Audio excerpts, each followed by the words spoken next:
ஒரு ஊர்ல ஒரு குட்டியான சுட்டி பையன் தான். அந்த பையன் இருக்கக்கூடிய நல்ல விஷயம் என்ன, தனக்கு எந்த விஷயம் தெரியலனாலும் யாருக்கு தெரியுமோ அவன்கிட்ட போய் டைரக்டா கேட்டுருவோம்.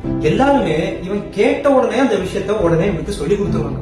எந்த விஷயத்த இவன் தெரிஞ்சுட்டானோ அதை தனக்கு மட்டும் வச்சுக்க கூடாது, மத்தவங்களும் அதை தெரிஞ்சுக்கணும் அப்படின்றதுல இந்த பையன் ரொம்ப மும்மரமா இருந்தான். இன்னொரு நல்ல விஷயம் இந்த பையன் கிட்ட இருக்குது, யார் எது சொன்னாலும் காது கொடுத்து முதல்ல கேட்பான். அப்படி இருக்கும்போது ஒரு சில பேர் இவன்ட்ட ஒரு சில விஷயங்கள் சொன்னாங்க. உன்னோட வயசுல அதிகமானவங்க இங்க இருக்காங்க, அவங்க சொல்றத நீ செய்யி, நீ யாருக்கும் சொல்ல வேண்டாம் அப்படின்ற மாதிரி ஒன்று சொன்னாங்க. ஆனா அவங்க முக்கியமா ஹைலைட் பண்ண ஒரு கோட் என்னன்னா, கற்றது கைமண் அளவு, கண்டாதது உலகளவு அப்படின்னு. கற்றது கைமண் அளவா இருந்தாலுமே அந்த கைமண் அளவு விஷயத்த வளர்ச்சி கத்துனதுக்கான ரிவார்டை நம்ம எடுத்துக்கணுமா கூடாதா? இந்த பையனுக்கு தோணிற விஷயம் என்ன, இன்னொரு கைமண் அளவை எவ்வளவு சீக்கிரம் நீ கத்துக்கிற அப்படிங்கிறது தான் இங்க மேட்ரு எடுத்துக்கிற, எடுத்துட்ட பண்ண எவன் கண்ணுக்கு தான் நீ தூக்க போற அப்படிங்கறதுதான் இங்க மேட்ரு கிடையாது அப்படின்ட்டு இந்த பையன் ஃபீல் பண்றோம். Especially in India, most people have this mindset of seeing age as experience, and experience has a high level of demand. அதுல இல்லைன்னு சொல்றது கிடையாது. But there is a fact, more than experience, that is more important. 3 வருஷத்தோட எக்ஸ்பீரியன்ஸை நீங்க jam back பண்ணி ஒரு வருஷத்துல நீங்க எடுத்துக்க முடியும் அப்படின்னீங்கன்னா, you will be more efficient than someone who has taken 3 years to get the same experience. ஒரு குட்டி எக்ஸாம்பிள், சூரியமித்ரா, அலெக்சாண்டர் வாங், ஆதித் பலேச்சா, ஜெப்டோவோட ஃபவுண்டர், இந்த மாதிரி இருக்கக்கூடிய ஃபவுண்டர்ஸ்லாம் வந்து 25 ஏஜ் கிட்டயே they become millionaires and billionaires.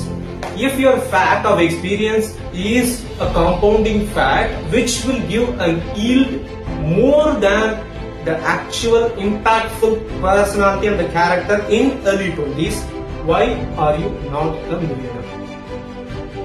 How these people can become a millionaire and a billionaire in early 20s?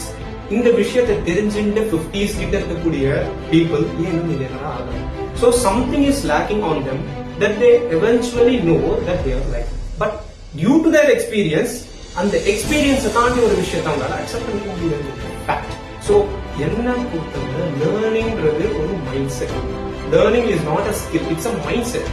எனக்கு ஒரு விஷயம் தெரியல அப்படிங்கிறது அக்செப்டன்ஸ் ஒரு பாதி, எனக்கு அந்த விஷயத்தை தெரிஞ்சுக்கணும்ன்ற ஒரு இன்ட்ரெஸ்ட் ஒரு பாதி, எனக்கு அந்த விஷயத்தை தெரிஞ்சுக்கிறதுக்கான நான் எவ்வளவு லெவல் வேணா இறங்குவேன் அப்படிங்கிறது இன்னொரு பாதி. சரிங்களா, ஒன்றரை வரும். பட் ஃபேக்ட் என்னன்னா, ஒரு விஷயத்தை தெரிஞ்சுக்கணும், ஒரு விஷயத்தை லேர்ன் பண்ணணும், ஒரு விஷயத்துல க்ரோ ஆகணும் அப்படிங்கிறதுக்கான முயற்சியை எந்த ஏஜ்ல வேணா யார் வேணா எடுக்கணும்.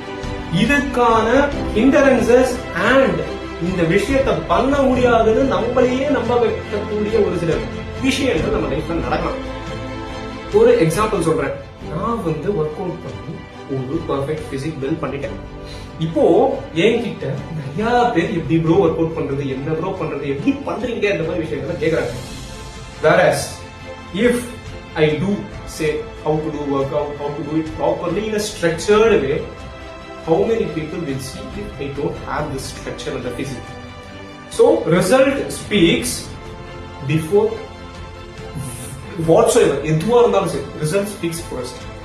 இப்போ எனக்கு இருக்கக்கூடிய ஒரு option, just accept the state. Work out பண்றவங்களுக்கு இருக்கக்கூடிய ஒரு முக்கியமான டேலண்ட் என்ன யோசிச்சு பாத்தீங்கன்னா, கோவத்தை கட்டுப்படுத்தக்கூடிய விஷயம் தான். ஏன்னா அவன் எவ்வளவு பெரிய தாங்கியிருப்பான், இது ஒரு பெரிய விஷயமே இல்லை கோவத்தை கட்டுப்படுத்துறதுன்றது.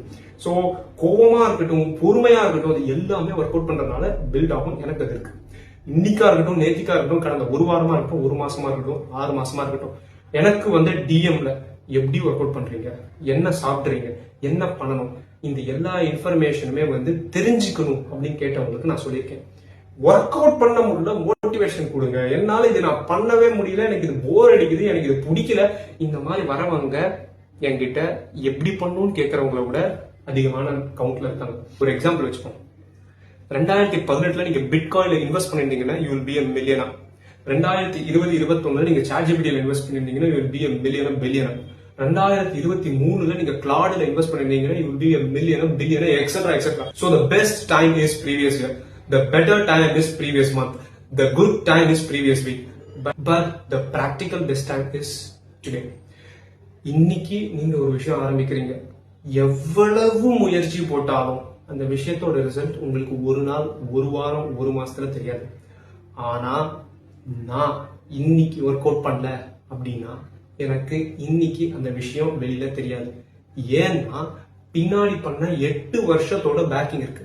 சோ நீங்க இன்னைக்கு பண்ற ஹார்ட் ஒர்க் உங்களுக்கு இன்னைக்கு தெரியாது, இன்னைக்காவது ஒரு நாள் தெரிய வரும். அந்த ஒரு விஷயத்துக்காக நீங்க இன்னைக்கு உழைக்கிறது அப்படிங்கிறது போன் சார்ஜ் போடுற மாதிரி வெளியூருக்கு போறதுக்கு. சோ அந்த ஒரு விஷயத்த மனசுல வச்சுட்டு நீங்க என்ன முயற்சி பண்ணாலும் இப்பயே செய், இன்றே செய் அப்படிங்கறத சொல்லிட்டு உங்க எல்லாருக்கும் நல்லதே அமையும் என்ற ஒரு நல்ல எண்ணத்துடன் விடைபெறுகிறேன். நன்றி, வணக்கம், பாய், சியர்ஸ்.